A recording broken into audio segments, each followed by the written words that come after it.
కాలుష్యంపై supreme court సైతం చేతులెత్తేసిందా?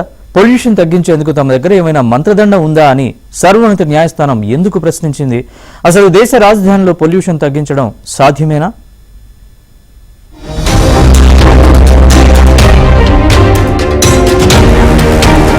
ఢిల్లీలో వాయు కాలుష్యం తగ్గించాలంటూ యువత రోడ్డెక్కారు.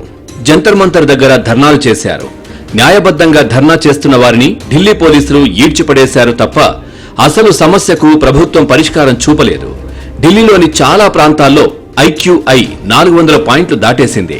ఇది 200 పాయింట్లు దాటితేనే అత్యంత ప్రమాదకరం. అలాంటిది 400 పాయింట్లు దాటడం అంటే గ్యాస్ ఛాంబర్లో ఉండడమే.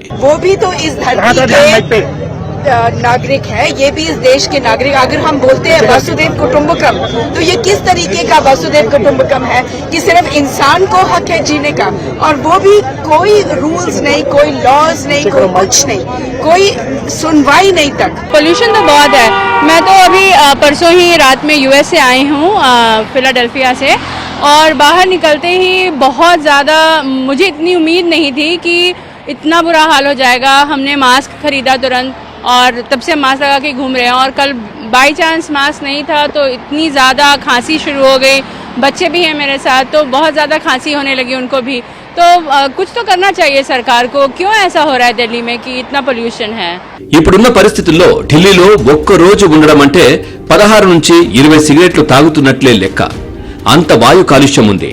అందుకే అత్యవసర పరిస్థితులు ఉంటేనే ప్రజలు బయటకు రావాలని డాక్టర్లు సూచిస్తున్నారు. ముఖ్యంగా చిన్నారులు, వృద్ధులు, ఆస్తమా బాధితులు తగిన జాగ్రత్తలు తీసుకోవాలని చెబుతున్నారు.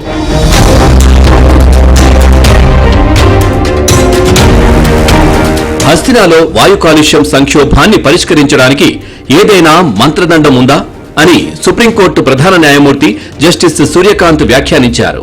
ఈ అంశాన్ని పరిష్కరించడంలో న్యాయ వ్యవస్థలకు కొన్ని పరిమితులు ఉంటాయన్నారు. ఢిల్లీ వాయు కాలుష్యంపై దాఖలైన పిటిషన్ను అత్యవసరంగా విచారణ జరపాలని సుప్రీంను పిటిషనర్లు కోరారు. ఢిల్లీ NCR పరిధిలో కాలుష్య పరిస్థితి ఆందోళనకరంగా ఉందని సుప్రీంకోర్టు నియమించిన అమికస్ క్యూరీ నివేదించారు. ఇది హెల్త్ ఎమర్జెన్సీ వంటి పరిస్థితి అని పేర్కొన్నారంటే పరిస్థితి అర్థం చేసుకోవచ్చు.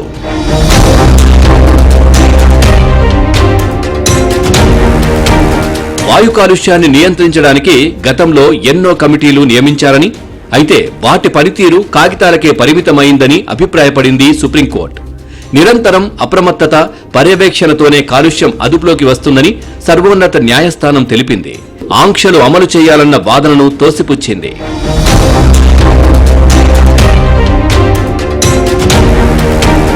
ఢిల్లీ వాయు నాణ్యత రోజురోజుకు పడిపోతోంది. కాలుష్య సమస్యను పరిష్కరించాలని కోరుతూ ఢిల్లీ వాసులు కోరుతున్నారు. మాజీ IPS, మాజీ lieutenant governor Kiran Bedi social మీడియాలో పోస్టు పెడుతూ తన ప్రాంతంలో వాయు నాణ్యత సూచి ప్రస్తుతం 587కి చేరుకుందని ఆందోళన వ్యక్తం చేశారు. ఈ విషయంలో ప్రధానమంత్రి కార్యాలయం జోక్యం చేసుకుని చర్యలు తీసుకోవాలని ఆమె కోరారు. ఢిల్లీ వాయు కాలుష్య మహమ్మారికి కారణమయ్యే భౌగోళిక పరిస్థితులు, శీతాకాల ప్రభావం అనేది ఎవరి చేతుల్లోనూ లేవు.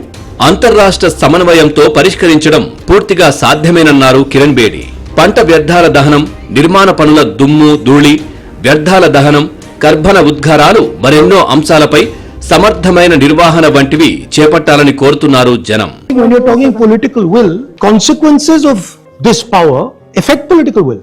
I mean, if you have whatever 500 to 1000 commercial units who are polluting Delhi, they have political power, right? And the problem is that the average citizen is not organized at all.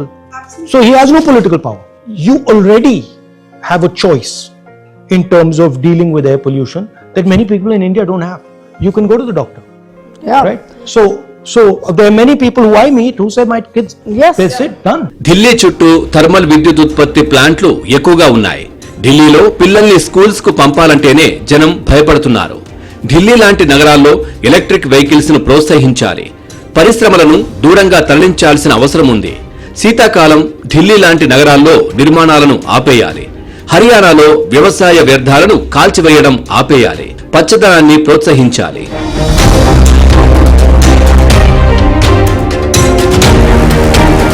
మహానగరాలు కాలుష్య కేంద్రాలుగా మారి మరింత ప్రమాదకర స్థాయికి చేరకముందే కేంద్ర రాష్ట్ర ప్రభుత్వాలు కళ్లు తెరవాలి. ఆదాయం కన్నా ఆరోగ్యమే ముఖ్యమని గుర్తించాలి. వివేకంతో, విచక్షణతో అడుగులు వేయాలి. లేకపోతే ఢిల్లీ లాంటి నగరాలు నివాస యోగ్యం కానివిగా మారిపోతాయి.